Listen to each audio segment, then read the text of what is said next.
Sa video na ito ay pag-uusapan po natin ang isang mainit at kontrobersyal na isyo dito sa mundo ng cryptocurrency.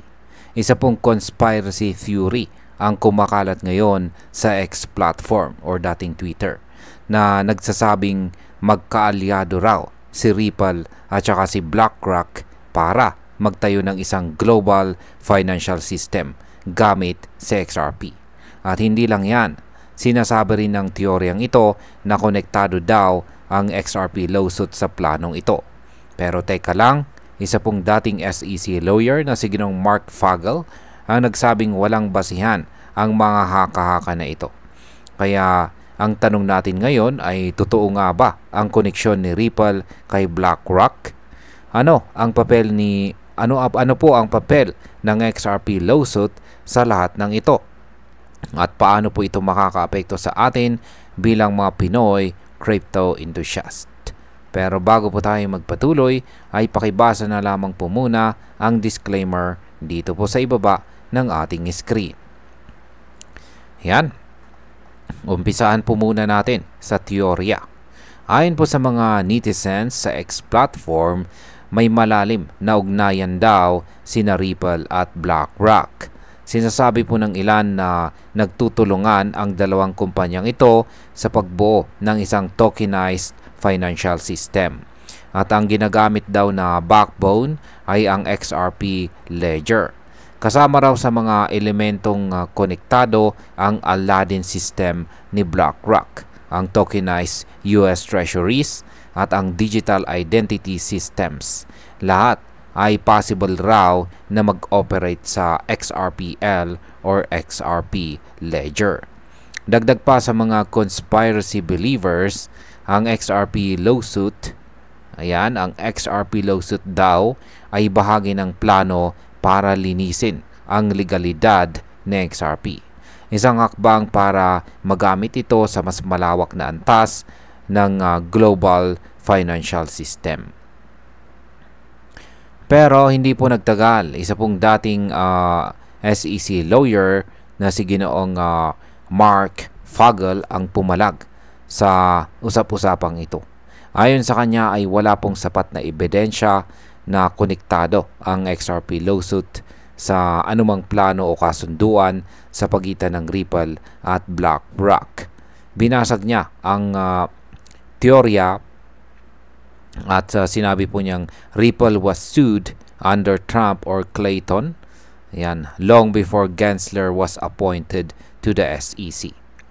Ibig sabihin ay nagsampa ng kaso, nagsampa po ng kaso kay Ripple ay si Jay Clayton pa. At hindi po si Ginoong Gary Gensler na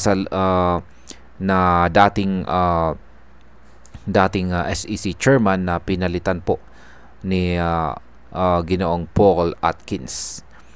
Kaya para kay Ginoong Mark Fagel ay hindi po uobra ang teoryang ito dahil wala naman talagang pagkakaugnay sa mga panahong ito. Mga panahong iyon.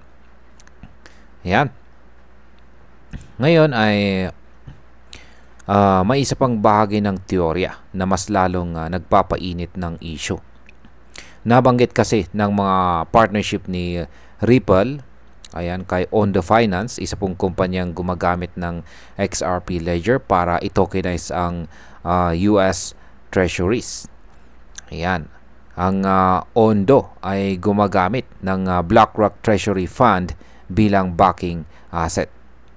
Sa madaling salita ay parang may indirect connection nga si Ripple at BlackRock sa tokenization ng mga US government funds, government bonds.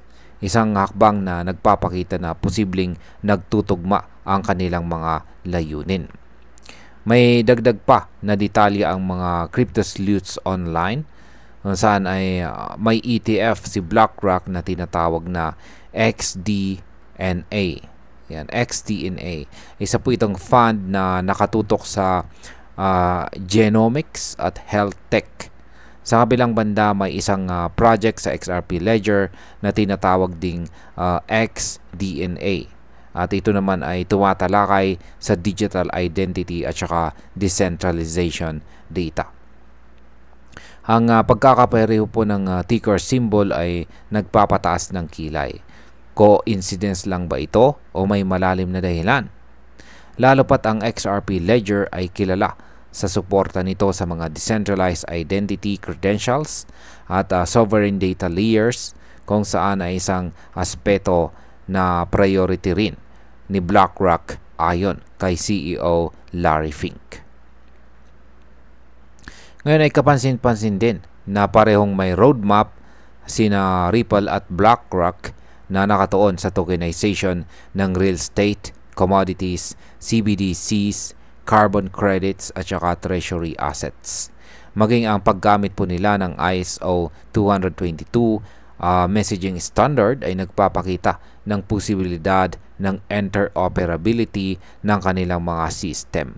May mga chismis pa nga na ginagamit ng Aladdin system ni BlackRock ang XRP Ledger at saka RippleNet para sa testing ng cross-border payments. Kung totoo po ito, ay parang napaka-coincidental naman, di po ba? Ayan. Ang punto po ng debate ay kung totoo bang coordinated ang XRP lawsuit para magbigay daan sa isang legal and compliant environment para kay XRP.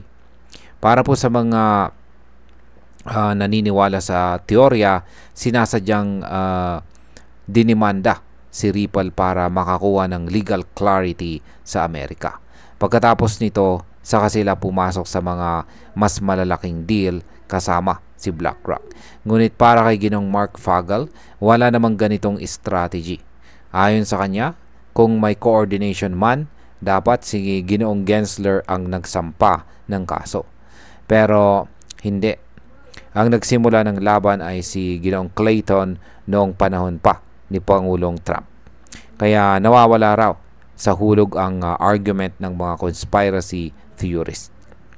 Kung pagbabasihan po natin ang lahat ng impormasyon, may mga koneksyon nga sa pagitan ni Ripple at BlackRock. Pero wala pang matibay na ebidensya na nagpapatunay na may coordinated conspiracy talaga. Oo, may mga overlapping systems. Oo, pareho po sila ng direksyon, pero iba pa rin ang usaping may lihim na kasunduan. At ayon po kay Ginong Mark Fagel, di dapat basta-basta paniwalaan ang mga teoryang ganito hanggat walang matibay na ebidensya. At ayan, para po sa atin bilang mga Pinoy crypto enthusiast, ang pinaka-importanting matutunan po natin dito ay ang kahalagahan ng critical thinking.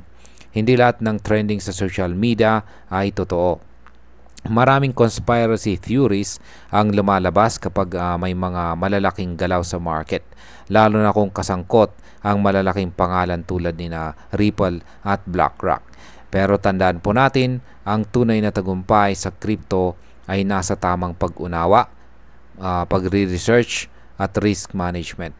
Kaya wag po tayong basta magpapadala lamang sa hype o chismis. Kailangan po nating magbasa, magsuri, at higit po sa lahat ay magdesisyon base sa facts at hindi po sa kaba. At ayun, hanggang dito na lamang po tayo sa video na ito mga ka-crypto. Marami pong salamat sa panonood. Ingat po tayo lagi at God bless po sa ating lahat.